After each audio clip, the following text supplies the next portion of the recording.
प्रियंका गांधी के बेटे रेहान वाड्रा का मुस्लिम लड़की अवीवा बेग से सगाई की खबरों ने एक सोशल मीडिया पे एक नए विवाद को जन्म दे दिया है। अब वो नया विवाद क्या है? अक्सर ट्रोल करने वाले लोग अक्सर विवाद ये खड़ा कर दिया करते हैं लोग कि गांधी नेहरू परिवार मुस्लिम परिवार है, मुस्लिम इनके बाप दादा में कोई मुस्लिम हुआ करते थे, या फिर एक नया शगुफा अक्सर चला करता है कि इंदिरा गांधी के जो पति थे फिरोज खान, हालांकि जो लोग जानते हैं वो भी फिरोज खान कह दिया करते हैं। तो आज थोड़ा सा देखा जाए कि इनके परिवार में किनकी शादी मुस्लिम से हुई है, या इनके परिवार में कितने मुस्लिम सदस्य का नाम जुड़ा है या हुआ करते थे लोग। ठीक है, तो सबसे पहले शुरू कहां से करते हैं? बात शुरू होती है 1716 ईस्वी से। कब से? 1716 ईस्वी से। मुगल बादशाह फर्रुख शियर,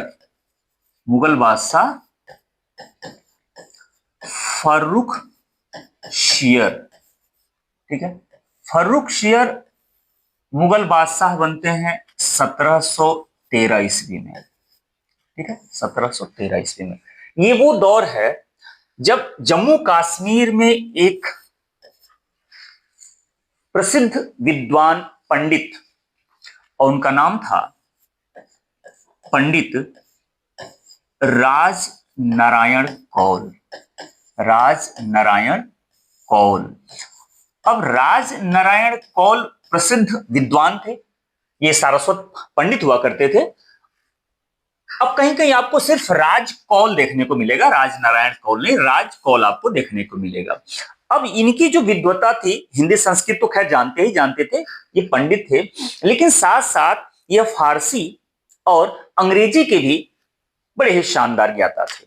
अब इनकी एक अगर रचना की बात करिए जाए, उस जमाने में इन्होंने एक बुक लिखी थी, तारीखी कश्मीर।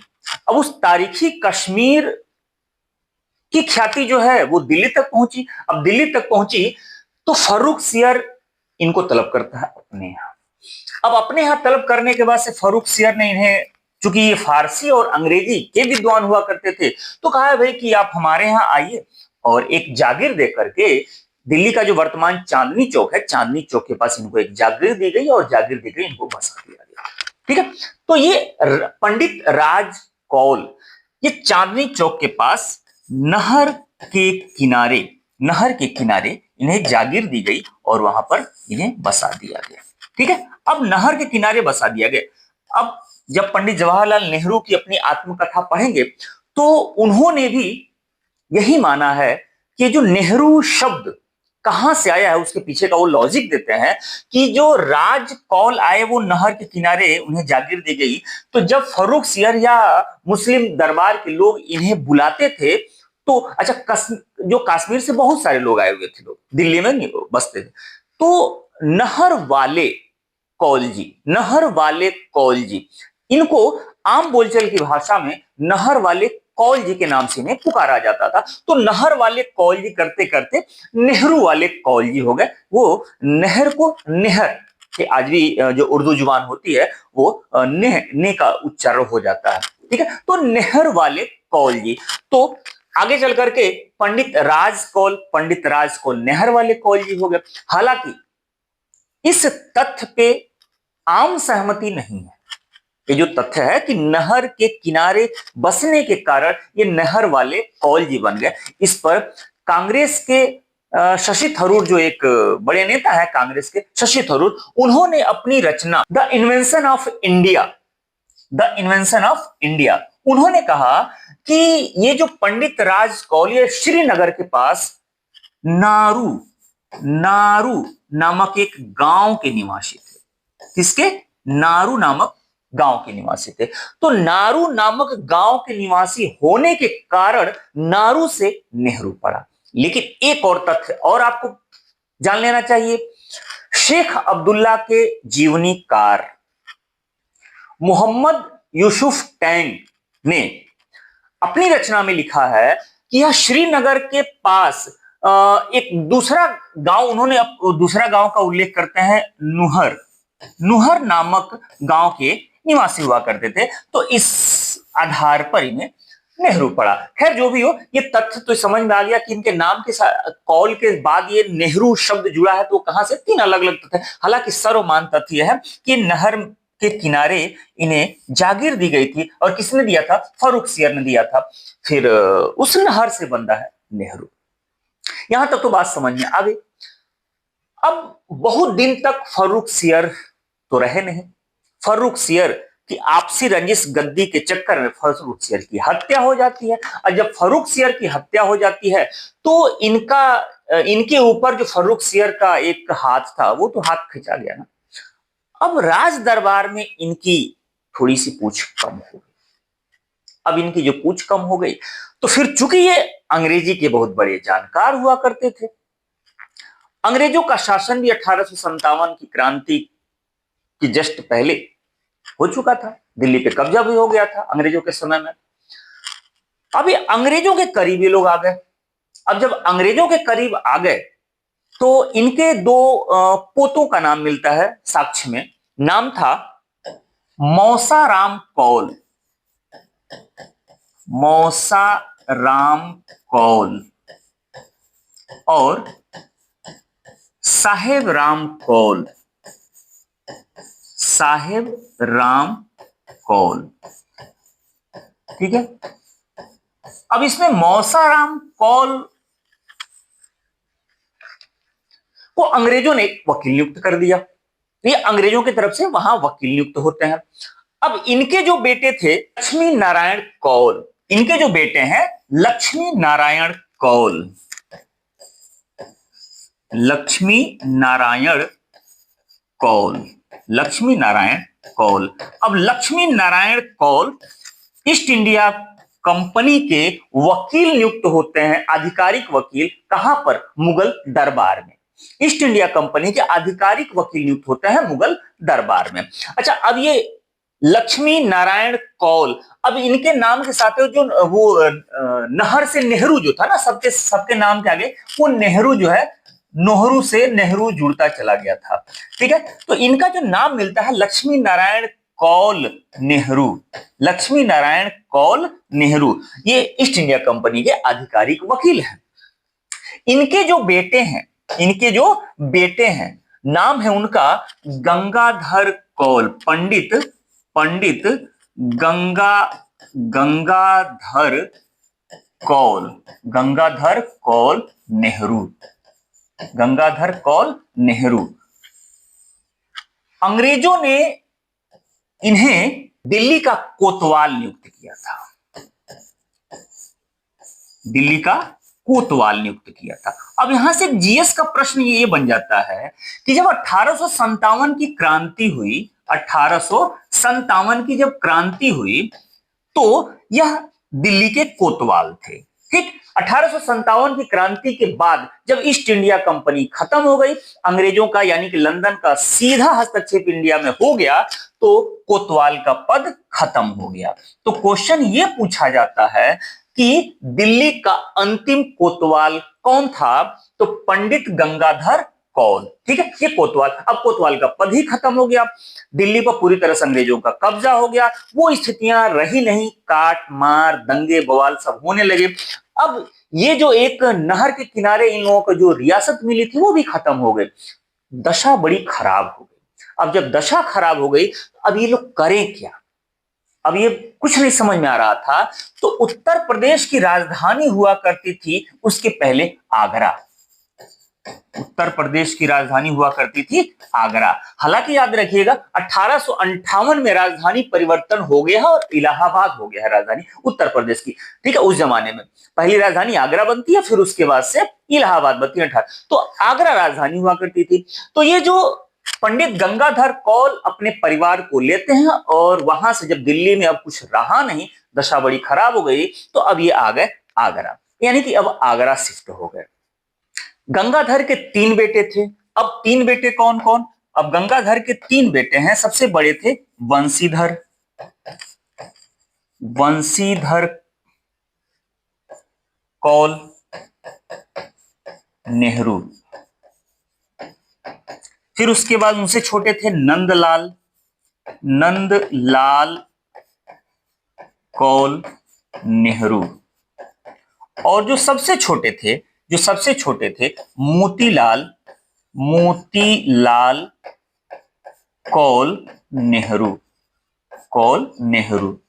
अब यहां पर एक चीज आपको ये जानना है कि ये जो गंगाधर कौल 1861 में इनकी मृत्यु होती है। अब 1861 में, अब ये इनके मृत्यु के बाद, सबसे छोटे मोतीलाल नेहरू थे, मोतीलाल के जन्म से 3 महीने पहले ही गंगाधर कौल की मृत्यु हो चुकी थी, इनके जन्म से। ठीक है, यानी कि मोतीलाल नेहरू जब पैदा हुए तो उनके 3 महीने पहले गंगाधर कौल की मृत्यु हो गई थी। यानी कि सबसे बड़े भाई बंशीधर कौल थे। ये सबसे पहले आगरा में इनकी पोस्टिंग होती है, एक तरह से समझिए पेशकार के तौर पे, जज के सामने जो पेशकार होता है ना वो उनके, लेकिन बाद में प्रमोशन करते करते ये डिस्ट्रिक्ट जज तक हो गए थे ये। ठीक है, बंशीधर कौल नेहरू। फिर नंदलाल कौल की जो पोस्टिंग होती है ये अध्यापक के तौर पर होती है। वहीं पर आगरा के पास खेतड़ी, एक छोटी सी रियासत हुआ करती थी, खेतड़ी में ये टीचर बनते हैं। बाद में तेज तर्रार थे, खेतड़ी के राजा से थोड़े से संपर्क इनके बनने लगे तो अध्यापन कार्य छोड़ करके उनके सचिव बन गए। फिर बाद में उनके जमीन जायदाद का देख रेख यही करने लगे। हालांकि उनके मृत्यु के बाद से उनके बच्चों से बनी नहीं, तो ये चूंकि वो जमीन जायदाद का देख रेख करते करते इनका जो दिमाग है वो थोड़ा सा वकालत वाला हो गया था। तो जब उनके बच्चों से बनी नहीं तो फिर वहां से आ गए और ये भी वकालत करना शुरू किए। तो पहले अध्यापक, बाद में ये वकील बन गए। ठीक है, बाद में ये वकील बन गए। अब मोतीलाल नेहरू छोटे थे, अब नंदलाल की ज्यादा करीब थे ये, तो नंदलाल के कहने पर ये वकालत की पढ़ाई की। ठीक है, ये भी वकालत की पढ़ाई की। तो कुल मिला के 2 लोग वकील बन गए। अब इनको वकालत की पढ़ाई कराने के लिए नंदलाल का अपना सपना था कि हमारा जो छोटा भाई है वो इंडिया से नहीं बल्कि कैम्ब्रिज से वकालत करे। तो इनको भेज दिया गया कैम्ब्रिज पढ़ने के लिए। तो ये कैम्ब्रिज से वकालत करके आ गया। अब दोनों लोग आगरा में अपनी प्रैक्टिस कर रहे थे, आगरा में प्रैक्टिस आए करने। लेकिन उसके बाद से कुछ दिन तक कानपुर में प्रैक्टिस चली है, लेकिन मामला बहुत अच्छा नहीं चला। नंदलाल आ जाते हैं इलाहाबाद मतलब हाई कोर्ट था इलाहाबाद। अब हाई कोर्ट में प्रैक्टिस करने के लिए नंदलाल आ जाते हैं। ठीक है, अब नंदलाल और मोतीलाल दोनों लोग इलाहाबाद में प्रैक्टिस कर रहे हैं। ठीक है, दोनों लोग इलाहाबाद में अपनी प्रैक्टिस कर रहे हैं। लेकिन अब यहीं से जिंदगी एक नया मोड़ लेती है। अब नया मोड़ क्या लेती है? नंदलाल जो थे वो फौजदारी के वकील थे। नंदलाल वो फौजदारी मामले देखते थे, लेकिन मोतीलाल ये दीवानी मामले देखते थे। अब यहीं से जिंदगी नया मोड़ लेती है। नंदलाल फौजदारी मामले देख रहे होते हैं, दोनों लोग इलाहाबाद में प्रैक्टिस कर रहे हैं। मोतीलाल दीवानी मामले देखते हैं। मोतीलाल चूंकि कैम्ब्रिज से पढ़ के आए थे तो जाहिर सी बात है वो गुण, वो क्षमता, वो टैलेंट सब कुछ मोतीलाल में भरा पड़ा था। ऊपर से दीवानी न्यायालय देखते थे। अब दीवानी न्यायालय देख रहे हैं तो बड़े बड़े राजा और रियासत के लोगों का मामला इनके पास आ रहा था। टैलेंट तो कूट कूट के भरा ही था। अब जब ये बड़े से बड़े मुकदमे देख रहे थे तो बड़ी फीस भी मिली थी। उस जमाने में सोच के देखिए कि एक मुकदमे के लिए 5,000 रुपए मिल रहे थे। अब बात कब की हो रही है? ये बात हो रही है 1865, 66, 68, 70, 80, 90 के दौर की बात। अब उस जमाने में अब 5,000 रुपया आप अंदाजा लगा सकते हैं कि कितनी बड़ी रकम हो सकती है। अब यहीं से जिंदगी इन लोगों की एक नई मोड़ लेती है। अब मोतीलाल नेहरू बहुत बड़े वकील हो चुके थे। अब जब बड़े वकील हो गए तो इनकी पत्नी का नाम है स्वरूप रानी। इनकी पत्नी है स्वरूप रानी। ठीक है, स्वरूप रानी। बीच में एक दुर्घटना घटती है कि नंदलाल की मृत्यु हो जाती है। अब नंदलाल का पूरा परिवार, मोतीलाल नेहरू के भी बच्चे हो गए थे, अब सारा परिवार एक जगह हो गया और जिम्मेदारी हो गई मोतीलाल पर। मोतीलाल हालांकि प्रैक्टिस बहुत अच्छी चल रही थी, इनके पास पैसे आ गए तो चर्च रोड पर ये एक घर खरीदते हैं। इलाहाबाद में चर्च रोड पर गंगा नदी के किनारे, और उस पुराना घर था उस जमाने में 19,000 रुपए में खरीदा था इन्होंने घर। 19,000 रुपए में घर खरीदा था। फिर बाद में चूंकि भाई का भी परिवार, अपना भी परिवार था, तो उस घर को तोड़ करके बनवाया और उसका नाम दिया आनंद भवन। क्या नाम दिया? आनंद भवन, यानी कि सब कुछ खुशी खुशी जहां पे सब लोग रह सके। ठीक है, अब मोतीलाल नेहरू के बारे में बहुत कुछ नहीं कहा जा सकता, इसलिए कि पूरा इतिहास पढ़ा हुआ मोतीलाल नेहरू के बारे में। मोतीलाल नेहरू कांग्रेस के बड़े नेता बन गए और मोतीलाल नेहरू की 3 संतानें हुई। अब पहली संतान आपको पता ही है, जवाहरलाल नेहरू, जवाहरलाल नेहरू। ठीक है, अब जवाहरलाल नेहरू की जो शादी हुई वो किससे हुई है? वो कमला नेहरू से हुई है, कमला नेहरू।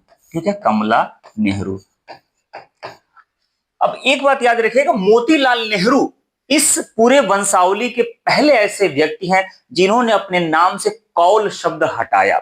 यानी उसके पहले लोग कौल नेहरू करते हुए आ रहे थे, लेकिन मोतीलाल नेहरू पहले से शख्स हैं कि जो अपने नाम से कौल हटाते हैं, सीधे मोतीलाल नेहरू लिखते हैं। अब उनके सबसे बड़े बेटे का नाम जवाहरलाल नेहरू, उनसे जो इनकी 2 बहनें, यानी कि इनका नाम है विजय लक्ष्मी, विजय लक्ष्मी। अब विजय लक्ष्मी और एक और जवाहरलाल नेहरू की बहन यानी कि मोतीलाल की बेटी, उनका नाम है कृष्णा नेहरू, कृष्णा नेहरू। ठीक है, कृष्णा नेहरू। अब विजय लक्ष्मी की जो शादी होती है रंजीत सीताराम पंडित, रंजीत सीताराम पंडित से, सीताराम पंडित से। तो इसीलिए आप जानते हैं इनका आज की डेट में आप जब कहीं देखेंगे, ढूंढेंगे, तो इनका नाम मिलता है विजय लक्ष्मी पंडित। हालांकि कृष्णा नेहरू की जो शादी होती है वह होती है जीपी हट्टी सिंह से, जीपी हट्टी सिंह से। तो जब इनका नाम आप देखेंगे तो मिलेगा कृष्णा नेहरू हट्टी सिंह, यानी कृष्णा हट्टी सिंह। ठीक है, अब जवाहरलाल नेहरू, कमला नेहरू से शादी होती है। अब जवाहरलाल नेहरू एक ही संतान और नाम इंदिरा प्रियदर्शी, इंदिरा प्रियदर्शिनी, इंदिरा प्रियदर्शिनी, दर्शिनी। ठीक है, अब यहां आपको एक बात जाननी होगी। अब तक तो कौल से नेहरू समझ में आ रहा था, नेहरू से गांधी कहां से बन गया? नेहरू समझ में आ रहा है कि भाई कौल से नेहरू उपनाम बन गया, लेकिन नेहरू से गांधी कहां बन गया? बहुत सारे लोगों को लगता होगा कि महात्मा गांधी से गांधी बना, लेकिन आपको इंटरेस्टिंग बात आज पता चलेगी कि महात्मा गांधी से वो गांधी शब्द नहीं आया हुआ है। अब देखिएगा, इंदिरा गांधी की शादी आपको पता है किससे हुई है? फिरोज गांधी से। अब फिरोज गांधी बहुत सारे लोग जानबूझ के, 99% तो जानबूझ के बदनाम करने के लिए फिरोज गांधी को फिरोज खान कह देते हैं लोग, लेकिन ज्यादातर लोगों को पता है कि इनका नाम है फिरोज जहांगीर, फिरोज जहांगीर गांधी। क्या नाम है उनका? फिरोज जहांगीर गांधी। ठीक है, इनका पूरा का पूरा नाम ही है फिरोज जहांगीर गांधी। अब एक बात बताइए, ये पारसी थे, अब इनका पूरा नाम है फिरोज जहांगीर गांधी। अब इनके जो पिता हुआ करते थे जहांगीर फरदून गांधी, इनके पिता जो है जहांगीर फरदून गांधी। अब ये मरीन इंजीनियर हुआ करते थे जहांगीर फरदून गांधी। अब जब फिरोज गांधी से जब इंदिरा गांधी का प्यार होता है, अब फिरोज जहांगीर गांधी यह महात्मा गांधी के सबसे नजदीकी व्यक्ति हैं। ये फिरोज गांधी यानी फिरोज जहांगीर गांधी ये महात्मा गांधी के इतने प्रभाव में आ चुके थे कि ये इनके जो पापा थे, पारसी लोग आप जानते हैं, पारसी लोग बिजनेस और माइंड होते हैं, ये मूलतः गुजरात के रहने वाले थे, लेकिन ये महात्मा गांधी के संपर्क में बहुत थे, स्वतंत्रता आंदोलन में कूद पड़े थे। और जब इंदिरा गांधी से फिरोज गांधी की मुलाकात होती है, दोनों लोगों में प्यार होता है, तो फिर बात आगे बढ़ती है, शादी तक आती है, तो जवाहरलाल नेहरू इसके खिलाफ थे, जवाहरलाल नेहरू नहीं चाहते थे उधर। अच्छा, अब चूंकि फिरोज गांधी महात्मा गांधी के संपर्क में रहते थे, तो बहुत सारे लोग ये गांधी शब्द नहीं बोल पाते थे, नहीं उच्चार कर पाते। अक्सर इनको फिरोज गांधी की जगह पर फिरोज गांधी ही कहा दिया जाता था। अब वो टूटता, हालांकि शुरू में फिरोज गांधी बहुत बार, ये साक्ष्य है कि आपके इतिहास को पन्नों में अक्सर मिल जाएगा कि वो बार बार लोगों को सुधारते हैं कि गांधी नहीं गांडी, लेकिन वो गांडी गांधी वो नहीं सुधर पाया और इनके नाम के साथ वो चिपक गया। भाई गांधी जी के साथ रहते भी थे, अब ये फिरोज गांधी हो गया। अब बताइए, इंदिरा गांधी की जब शादी महात्मा गांधी की इंटरफेयर से जब फिरोज गांधी से हुई, तब तक वो फिरोज गांधी बन चुके थे। अब हिंदू धर्म का सीधा सीधा रीति रिवाज ये कहता है या फिर भारतीय संस्कृति ऐसी कहती है कि लड़कियों की शादी जिनके साथ होती है उनका सरनेम मिल जाता है। तो इंदिरा प्रियदर्शनी नेहरू की शादी होती है फिरोज गांधी, यानी कि फिरोज गांधी से। अब फिरोज गांधी से हुए तो फिर इंदिरा प्रियदर्शनी भी क्या बन गई? इंदिरा गांधी बन गई। इंदिरा गांधी बन गई, ठीक है, इंदिरा गांधी बन गई। आज बहुत सारे लोग बिना जाने सुने, बिना जाने समझे ये कह देते हैं ये गांधी शब्द जो है महात्मा गांधी से चुराया हुआ है, ठीक है, लेकिन ऐसा कुछ भी नहीं है। सीधी सीधी बात आपको समझ में आ रही है, फिरोज गांधी से शादी हुई तो इंदिरा प्रियदर्शनी नेहरू अपने नाम के साथ अपने पति का सरनेम लगाना शुरू की और हो गई इंदिरा गांधी। तो कौन से नेहरू समझ में आया, नेहरू से फिर गांधी भी समझ में आ गया। अब इंदिरा नेहरू और फिरोज गांधी की दो संतानें हैं, आपको पता ही है, राजीव गांधी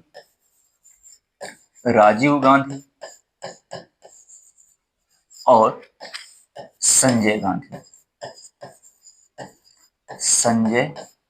गांधी, ठीक है।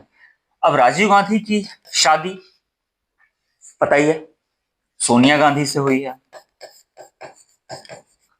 सोनिया गांधी, जबकि सोनिया गांधी क्रिश्चियन है, ठीक है, इटली की रहने वाली हैं, ये कैथोलिक ईसाई हैं। अब इनका जो मूल नाम है एंटोनियो माइनो, इनका मूल नाम है एंटोनियो माइनो। हालांकि जब भारत में आई और हिंदू धर्म को इन्होंने एक्सेप्ट किया तो फिर आज के डेट में ये हो गई हैं सोनिया गांधी।